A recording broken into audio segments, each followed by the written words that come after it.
Baik, bismillahirrahmanirrahim. Assalamualaikum warahmatullahi wabarakatuh. Perkenalkan, nama saya Arya Putra Fajar. Dalam video ini saya akan membahas tentang pengertian beasiswa. Hadirnya berbagai program beasiswa memberikan angin segar bagi mereka yang memiliki keterbatasan ekonomi. Beasiswa juga menjadi solusi di tengah tingginya biaya pendidikan karena mampu mengurangi beban biaya yang harus ditanggung oleh calon peserta didik. Menurut Kamus Besar Bahasa Indonesia, beasiswa diartikan sebagai dukungan keuangan yang diberikan kepada siswa atau mahasiswa untuk membiayai kegiatan pendidikannya. Berdasarkan definisi beasiswa menurut Kamus Bahasa Indonesia, dapat dipahami bahwa beasiswa merupakan bentuk bantuan keuangan yang bertujuan untuk mendukung pembiayaan pendidikan bagi siswa atau mahasiswa. Menurut Ilham dan kawan-kawan tahun 2018, beasiswa merupakan bentuk bantuan keuangan yang diberikan kepada individu untuk mendukung kelangsungan pendidikan yang sedang dijalani. Bantuan ini berasal dari instansi pemerintah, perusahaan swasta, maupun yayasan sosial. Beasiswa dapat bersifat hibah tanpa kewajiban balasan atau disertai dengan perjanjian ikatan kerja setelah pendidikan selesai. Jangka waktu ikatan dinas berbeda-beda tergantung kebijakan dari pemberi beasiswa. Sesuai ketentuan yang berlaku di sekolah, terdapat sejumlah syarat yang harus dipenuhi oleh calon penerima siswa. Biasanya, pihak sekolah menyalurkan beasiswa guna membantu siswa yang memiliki keterbatasan ekonomi atau menunjukkan prestasi akademik selama masa studi. Oleh karena itu, beasiswa dapat diartikan sebagai bentuk apresiasi berupa bantuan dana yang diberikan kepada mahasiswa aktif di perguruan tinggi atas prestasi dan kualitas yang dimilikinya, baik dalam aspek intelektual maupun kepribadian. Berdasarkan dari beberapa pendapat di atas, dapat dikatakan bahwa beasiswa merupakan bentuk dukungan keuangan yang diberikan kepada individu, baik siswa maupun mahasiswa, guna menunjang keberlangsungan pendidikan mereka. Beasiswa tidak berasal dari pembiayaan pribadi atau keluarga, melainkan dari berbagai lembaga seperti pemerintah, swasta, lembaga pendidikan, hingga lembaga tempat kerja. Umumnya, bantuan ini diberikan kepada mereka yang memenuhi persyaratan tertentu, terutama yang memiliki prestasi akademik maupun non-akademik. Selain sebagai bentuk penghargaan atau pencapaian, beasiswa juga berperan penting dalam meringankan beban biaya pendidikan, serta menjadi salah satu upaya untuk menciptakan pemerataan kesempatan belajar. Sekian dari saya. Assalamualaikum warahmatullahi wabarakatuh. Nah, tujuan beasiswa. Nah, adapun tujuan beasiswa menurut hasil bacaan saya pada artikel IDS Digital College STMIK Indo Daya Sufana, yang pertama yaitu akses ke pendidikan. Nah, di mana beasiswa bertujuan untuk mendanai pelatihan serta menyediakan kepada orang-orang yang tidak memiliki sumber daya keuangan untuk meningkatkan akses ke pendidikan mereka. Lalu selanjutnya yang kedua, peningkatan dalam kualitas pendidikan. Nah, yang dimana dengan memberikan beasiswa kepada orang-orang yang luar biasa dalam hal ini cerdas, tujuannya adalah untuk meningkatkan kualitas pendidikan umum. Lalu yang ketiga, pemenuhan kebutuhan sumber daya manusia. Nah, dari poin ketiga ini tujuannya itu untuk memenuhi kebutuhan sumber daya manusia di bidang tertentu melalui beasiswa. Lalu selanjutnya peningkatan mobilitas akademik. Nah, di sini di mana beasiswa ini untuk mendukung atau memberikan kesempatan kepada individu dalam menempuh pendidikan di luar kota atau luar negeri untuk memperluas pengetahuan mereka serta pengalaman mereka.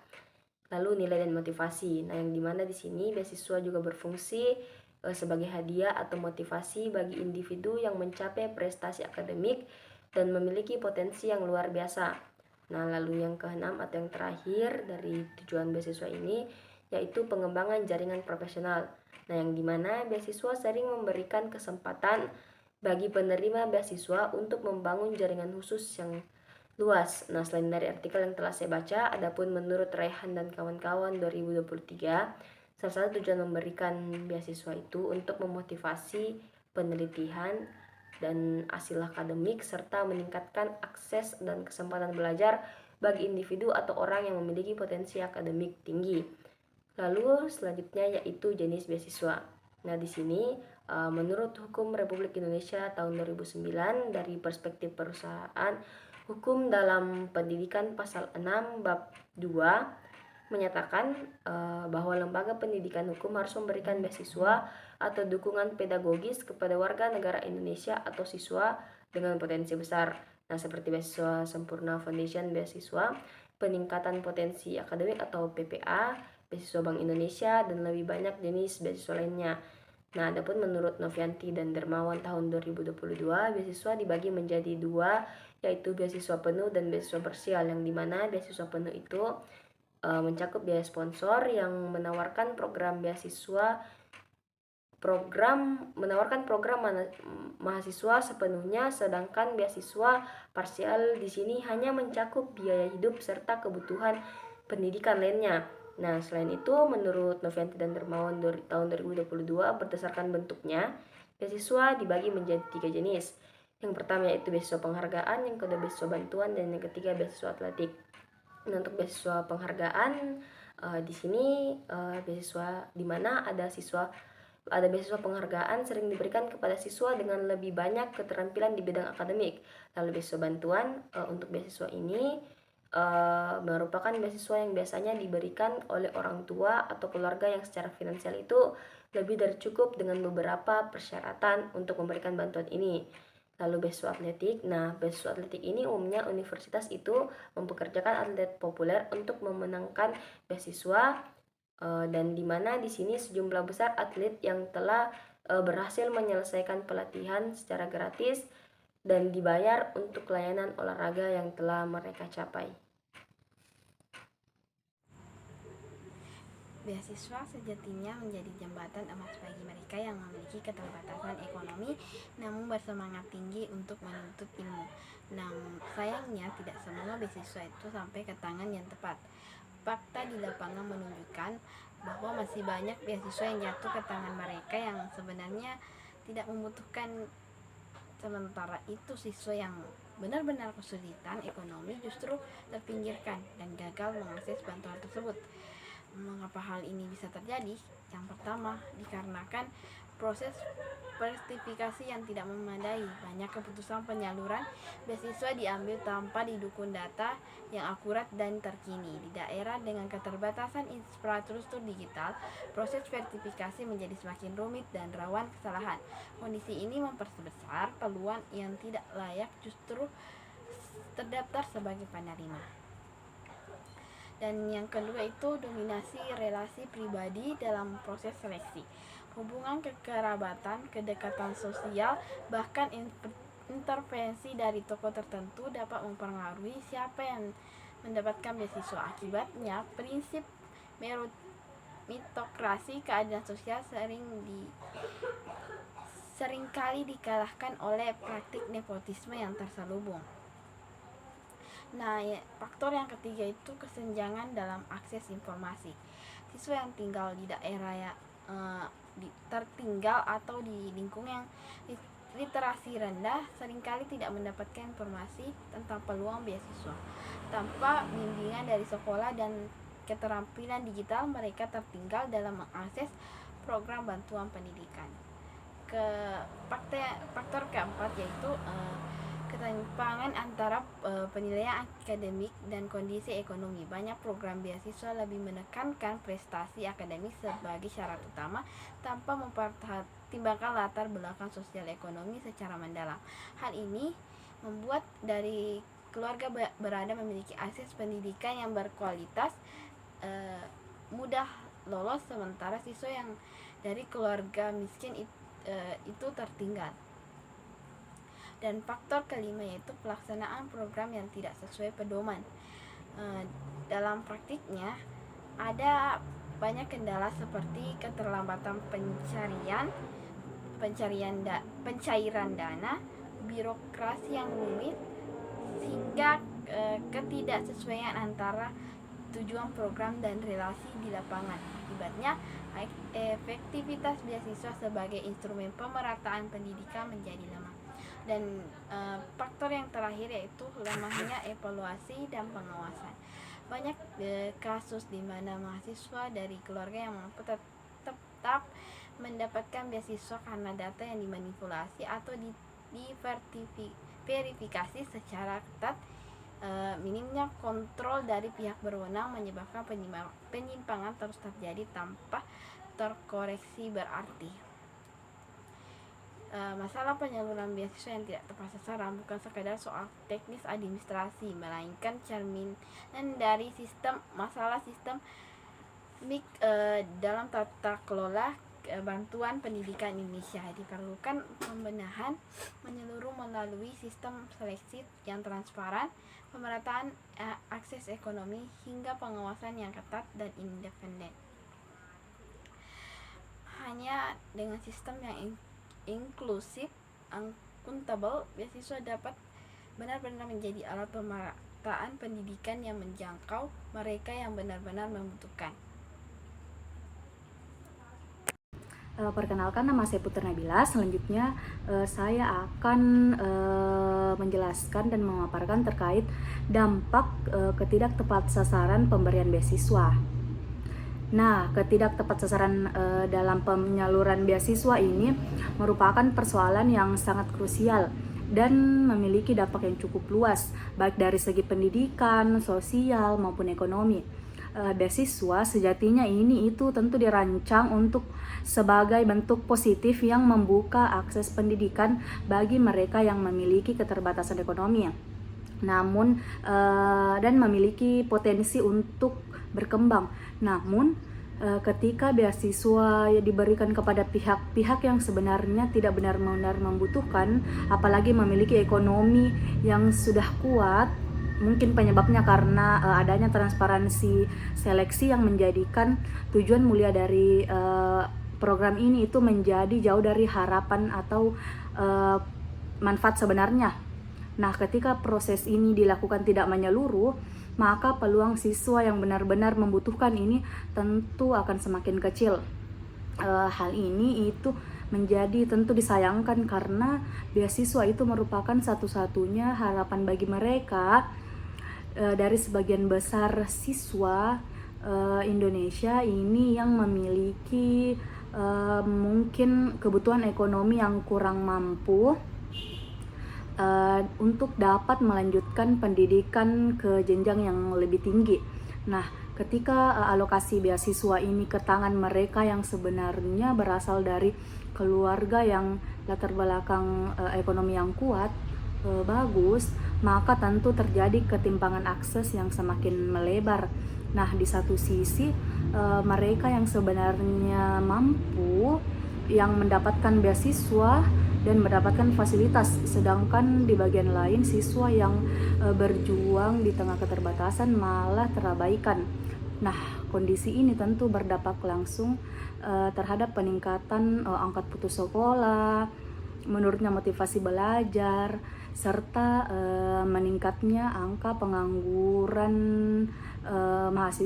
muda karena mereka tidak memiliki kesempatan meningkatkan kapasitas diri mereka dengan pendidikan formal. Nah, dampak jangka panjang ketidaktepat sasaran ini dapat menurunkan kepercayaan masyarakat dalam kebijakan pemerintah. Sesuai dengan yang dikutip yang mengatakan bahwa ketika masyarakat melihat beasiswa itu tidak merata, tidak adil, yang mungkin prosesnya tidak transparan, tentu kepercayaan mereka terhadap program-program lain akan menurun drastis. Maka dari itu bisa kita lihat bahwa ketika bantuan seperti beasiswa tidak dikelola dan dialokasikan dengan baik, masyarakat akan cenderung menjadi apatis terhadap bantuan lainnya. Nah, mereka yang seharusnya menjadi prioritas tentu akan merasa tersisih atau tersingkirkan, padahal potensi yang mereka miliki itu tidak kalah dengan penerima beasiswa lainnya yang memiliki ekonomi yang kuat. Jika situasi ini jika dibiarkan tanpa adanya perbaikan, maka tentu keadilan dalam pendidikan itu akan menjadi sebuah wacana saja, bukan kenyataan. Nah, oleh karena itu tentu kita semua meyakini bahwa perlu adanya perombakan ataupun perbaikan dalam seleksi beasiswa. baik juga dari pengawasan penerimaan beasiswa serta transparansi dalam proses penerimaan alokasi beasiswa. Program bantuan pendidikan seperti Kartu Indonesia Pintar atau KIP dan Program Indonesia Pintar atau PIP adalah langkah penting pemerintah dalam memperluas akses pendidikan bagi anak-anak dari keluarga kurang mampu. Namun, salah satu persoalan yang masih kerap terjadi adalah ketidaktepatan sasaran penerimaan manfaat tersebut. Untuk itu diperlukan berbagai solusi agar program ini dapat berjalan lebih efektif. Menurut Rovia 2024, solusi yang pertama yang dapat dilakukan adalah dengan memperbaiki sistem pendataan. Nah, di sini pemerintah perlu memastikan bahwa data yang digunakan selalu diperbaharui secara berkala dan sesuai dengan kondisi lapangan. Dengan data yang akurat, potensi kesalahan dalam penyaluran bantuan dapat diminimalkan. Nah, solusi yang kedua menurut Rovia itu menekankan pentingnya transparansi dan akuntabilitas. Salah satu bentuknya adalah dengan menyediakan platform daring yang bisa diakses publik untuk melihat siapa saja penerima bantuan atau besaran bantuan tersebut dan status penyalurannya. Masyarakat juga dapat dilibatkan dalam pengawasan, misalnya dengan membuka ruang pelaporan jika ditemukan ketidaksesuaian. Nah, solusi selanjutnya itu adalah solusi ketiga, adalah melakukan pengawasan dan evaluasi secara berkala. Nah, di sini pemerintah perlu membentuk tim pengawas yang turun langsung ke lapangan, menyusun laporan secara transparansi dan memberikan rekomendasi perbaikan berdasarkan temuan yang ada di lapangan. Rovia juga mengatakan bahwa pelibatan masyarakat menjadi solusi keempat yang tak kalah penting. Nah, masyarakat lokal memiliki pengetahuan yang lebih mendalam tentang kondisi sosial ekonomi di lingkungan mereka.